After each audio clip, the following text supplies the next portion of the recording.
قائم ہے، اور اس ایک عرصے میں ہمیں نہیں معلوم ہے اللہ نے کتنے علماء کو، کتنے فضلاء کو، کتنے قاری قرآن کو، کتنے محدثین کو یہاں پر بھیجا ہے اور اپنا کام لینا چاہا ہے، مگر اللہ کی مرضی یہی تھی کہ وہ لوگ نہ رک سکے اور دین کا کام آگے نہ بڑھ سکا۔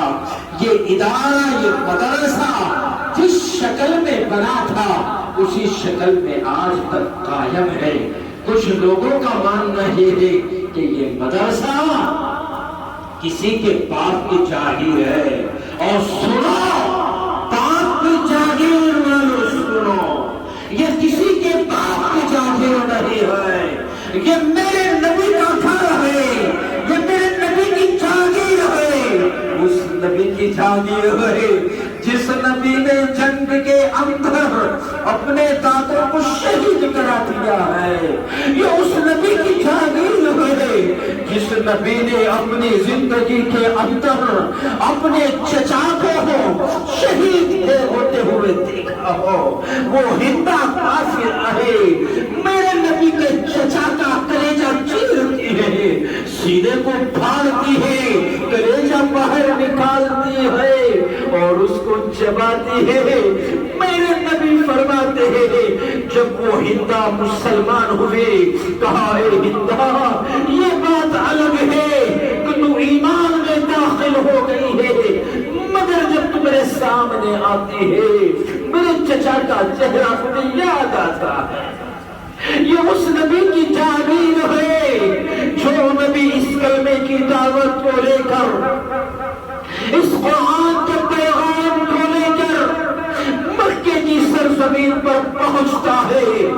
مکے کے لوگ آئے، گنڈے مباش قسم کے لوگ آئے، اس کالی کملی والے تاجدار مدینہ محمد ربی صلی اللہ علیہ وسلم کو دیوانہ کہنے لگے، تالیاں بجانے لگے، حتیٰ کہ میرے نبی کو مارا جانے لگا۔ یہاں پر بس نہیں، پھر مکے کی گلیوں میں میرے نبی کو گھسیٹا جانے لگا۔ یہاں پر بس نہیں، میرے نبی کے سر سے لے کر پیروں تک خون کے فوارے جاری ہیں۔ میرا نبی مارے کھاتا ہے، کیوں؟ اس لیے کہ اللہ کے پیغام کو مجھ تک پہنچانا تھا۔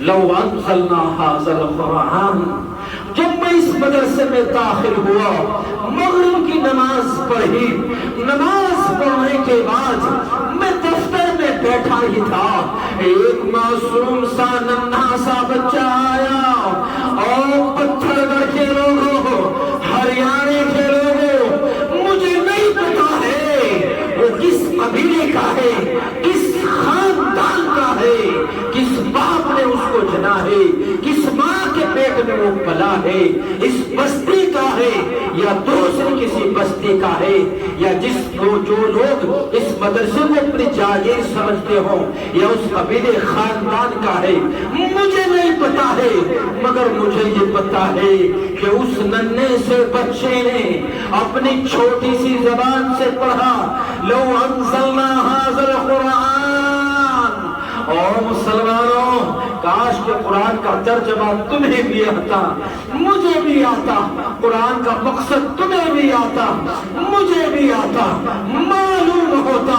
وہ اپنا بچہ ننھا سا، ننھی سی زبان سے کہہ رہا ہے۔ اللہ فرماتے ہیں کہ اگر پہاڑوں کے اوپر قرآن کو نازل کیا جاتا تو پہاڑ ریزہ ریزہ ہو جاتے، بکھر جاتے، لرزا جاتے۔ اور مسلمانوں، یہ خوش قسمتی ہے، یہ اللہ کا بڑا فضل ہے کہ اللہ نے اپنے پاکیزہ اور مقدس کتاب قرآن عظیم کو مجھ تک پہنچایا، آپ تک پہنچایا، حضرت انسان کے اوپر نازل کیا، اور نازل کس کے اوپر کیا؟ دنیا کی اللہ کے بعد سب سے زیادہ معتبر اور معظم شخصیت آقا مدنی محمد عربی صلی اللہ علیہ وسلم کے اوپر نازل کیا۔ معلوم ہے کہ قرآن کیا ہے؟ معلوم ہے کہ قرآن کب نازل ہوا؟ اور نہیں بتا پاؤ گے۔ اتنا بتا دو گے کہ اگر ایک مولانا کا پیٹ بڑھ گیا، مولانا حرام کے کھا کے پیٹ بڑھا رہے تھے، مولانا کو اچھی لگژری میں بیٹھا دیکھا، مولانا نے مدرسے کا لوٹ کے کھڑی میں بیٹھ کے چل دیے گئے۔ اگر مولانا نے اچھا مکان بنا لیا تو مدرسے کے پیسے کا بنا لیا، یہ تو بتا دے تو بنا دیکھے، یہ ساری دنیا کے لوگ بتا دیتے ہیں۔ اگر ان لوگوں سے میں پوچھنا چاہتا ہوں جو لوگ علماء کرام کے اوپر انگلیاں اٹھاتے ہیں، ان دینی درسگاہوں اور ان دیواروں کو دیکھو، میں یہ بتا دینا آج چاہتا ہوں کہ یہ جو دینی درسگاہیں ہیں، یہ دیواریں ہیں، یہ دیواریں کسی کے باپ کی جاگیر نہیں ہے، یہ میرے نبی کا گھر ہے، اور جو اس میں آ گیا ہے وہ میرے نبی کا مہمان بن گیا ہے، اور جو میرے نبی کا مہمان بن گیا ہے، جانتے ہو اس کے ساتھ اللہ کیا معاملہ فرمائیں گے؟ آپ نے سنا ہوگا خراسان ایک جگہ ہے، ایک ملک ہے، وہاں کے گورنر کے دل میں یہ بات گھر کر گئی کہ میں مدرسے میں پڑھنے والے بچوں کی، جو مدرسے میں قرآن کا علم حاصل کرتے ہیں، قرآن کی تعلیم پڑھتے ہیں، ان کا کچھ وقت کا کھانا اپنی طرف سے کھلانا چاہتا ہوں۔ اس گورنر کے دل میں یہ بات آئی، وہ آئے، ایسا کوئی مدرسہ تھا، 20-30 بچے ہوا کرتے تھے، ان 20-30 بچوں کی درخواست کو حضرت محتمم صاحب کے سامنے پیش کیا اور کہا مولانا آپ کے مدرسے میں جتنے بچے پڑھتے ہیں، جتنے استاد پڑھاتے ہیں، ان سارے بچوں کا، سارے استادوں کا کل کی صبح سے لے کر جب تک میں زندہ ہوں تب تک دونوں وقت کا کھانا اور صبح کا ناشتہ یہ گورنر، وقت کا گورنر اپنی تنخواہ سے، اپنی محنت کی کمائی سے ان مہمانان رسول کو کھلائے گا۔ محتمم صاحب کے دماغ میں بات آ گئی، الہ العالمین بڑا خرچہ تھا، کم ہو گیا ہے، اجازت دے دی۔ کچھ وقت کے بعد 2 دن گزرے، ہفتہ گزرا، 10 دن گزرے، ایک دن صبح کے وقت میں بارش آ گئی۔